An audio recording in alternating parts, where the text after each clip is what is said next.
Isinusulong naman ng Komisyon sa Wikang Filipino ang mas malawak pang paggamit sa wikang pambansa. Kabilang narito ang pagsalin sa Filipino ng mga dokumentong nakasulat sa Ingles para hindi na mahirapan ang ilan nating kababayang hirap o anong intindihin ng mga transaksyon sa gobyerno. Balita hatid ni Sherry Ann Torres.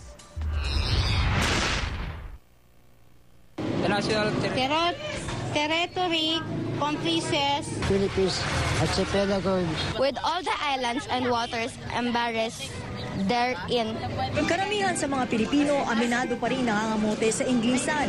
Medyo nahihirapan ako na may akaintindi. Sa tubig to na, sa water. Si Jason napapakamot na lang daw ng ulo sa tuwing nag-aasikaso siya ng mga dokumento. Bukod kasi sa napakaraming forms na dapat sagutan, nosebleed pa raw sa pag-intindi sa mga banyagang salita. Yung iba, kailangan pang tanungin ko sa tatay ko. Yung gaya na lang ng sa mga height. Ang ibang aplikante dito sa Land Transportation Office o LTO, ganito rin ang sentimiento. Kung sa English magkaka-doubt sila, di ba? Kaya dapat pa rin, Tagalog. Pag pinirmahan mo ito, ay pinipresume ng batas na naintindihan mo ito. Isa sa mga isinusulong ng Komisyon sa Wikang Filipino ang mas malawak na paggamit sa wikang pambansa. Kailangang ipakita sa pamamagitan ng wikang pambansa ang kaluluwa ng bansa sa pamamagitan ng paggamit ng wikang sarili sa halip na yung ating colonial languages. Una na raw ito yung pinanukala ni dating Pangulong Corazon Aquino noong 1988 sa pamamagitan ng Executive Order 335 na nag-aatas sa lahat ng kagawaran at ahensya ng pamahalaan na gumawa ng mga hakbang para magamit ang Filipino sa opisyal na transaksyon at komunikasyon.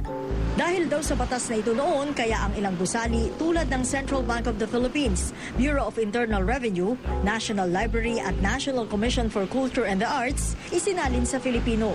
Pero sa paglipas ng panahon, hindi na raw naipagpatuloy ang pagpapalaganap sa layuning ito. Bunga rin ang pangyayari na hindi ganoon ka-interesado yung ating mga sumunod na presidente. Sa ngayon, 2 ahensya lang daw ang aktibong nagpapatupad ng Executive Order 335, ang Department of Interior and Local Government at Civil Service Commission. Ang aming contact center ng bayan na napaka-epektibo, no, sapagkat 80,000 na ang transaction. Sa ilan namang personal transactions tulad ng mga automated teller machine o ATM at mga hotline, pwede ring pumili ng wika. Hope you're having a wonderful afternoon. For English, press 1.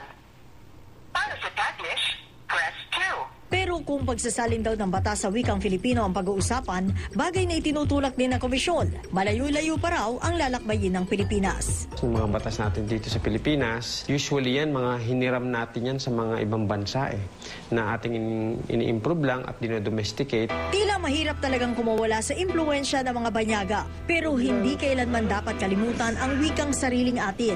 Bagkus, dapat patuloy natin itong gamitin at pagyamanin. Sherry Ann Torres, GMA News.